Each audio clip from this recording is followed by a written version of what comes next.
লাল মরিচের ভর্তার রেসিপি আপনাদের সাথে শেয়ার করব। আসসালামু আলাইকুম এভরিওয়ান, আশা করি আপনারা সবাই ভালো আছেন। আমার ভিডিওগুলো ভালো লাগলে অবশ্যই সাবস্ক্রাইব করে আমার ছোট্ট চ্যানেলের পাশে থাকবেন। তো প্রথমে আমি এই পেস্টটির বানিয়ে নিয়েছি এবং পেস্টটির মধ্যে কি কি উপকরণ আমি দিয়েছি। প্রথমে দিয়েছি চেপা শুটকি পুড়িয়ে নিয়েছিলাম, সেগুলা দিয়ে দিয়েছি। তারপর আস্ত শুকনো লাল মরিচ দিয়ে দিয়েছি, পরিমাণ মতন রসুনের গুঁটা দিয়ে দিয়েছি, পরিমাণ মতন লবণ দিয়ে ব্লেন্ডারের সাহায্যে খুব মিহি করে আমি পেস্টটি তৈরি করে নিয়েছি। অবশ্যই আপনারা দেখতে পাচ্ছেন খুব সুন্দর একটি পেস্ট হয়েছে। অবশ্যই মিহি করে পেস্টটি বানিয়ে নেবেন। তারপর পরিমাণ মতন পেঁয়াজ কুচি করে নিয়েছি, পরিমাণ মতন রসুন কুচি করে নিয়েছি, একটি হাঁড়ি বসিয়ে দিয়েছি। তারপর পরিমাণ মতন তেল দিয়ে দিয়েছি। এখন রসুন কুচি আর পেঁয়াজ কুচিগুলা দিয়ে দিয়েছি। তারপর আমি আবারও পরিমাণ মতন লবণ দিয়ে দিয়েছি। তো অবশ্যই আমার ভিডিও টেকনিকটি ফলো করবেন। আর এই ভর্তার মাঝে স্পেশাল রয়েছে চেং মাছগুলো আমি খুব সুন্দর করে কেটে পরিষ্কার করে মাঝের গোছা ফেলে দিয়ে ছোট ছোট করে নিয়েছি।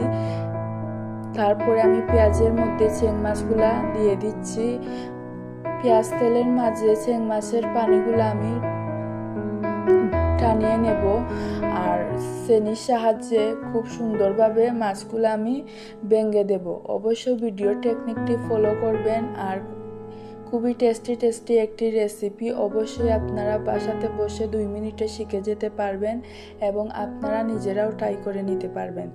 তো চেনির সাহায্যে আমি মাছগুলা ভেঙে নিচ্ছি। খুব সুন্দরভাবে কিন্তু মাছগুলা মিহি করে ভেঙে নিতে হবে। তারপরে আমি পেস্টটি দিয়ে দিচ্ছি। অবশ্যই আমার ভিডিও টেকনিকটি ফলো করবেন।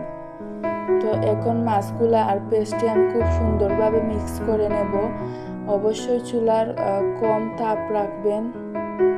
খুব সুন্দরভাবে নাড়াচাড়া করে কষিয়ে ভর্তাটির পানি টানিয়ে নেব আমি। খুবই মিহি করে ভর্তা করে নিয়েছি। খুবই টেস্টি একটি ভর্তা। অবশ্যই আপনারা বাসাতে ট্রাই করবেন। আমারটাই অনেক ভালো লাগছে। নতুন হলে সাবস্ক্রাইব করে আমার ছোট্ট চ্যানেলের পাশে থাকবেন। অবশ্যই মিনিংফুল গঠনমূলক কমেন্ট করবেন, আমাকে উৎসাহিত করবেন। আমি আপনাদেরকে নিত্য নতুন ভিডিও দেওয়ার চেষ্টা করব। আমি আবারও একটি ভিডিও নিয়ে আপনাদের সাথে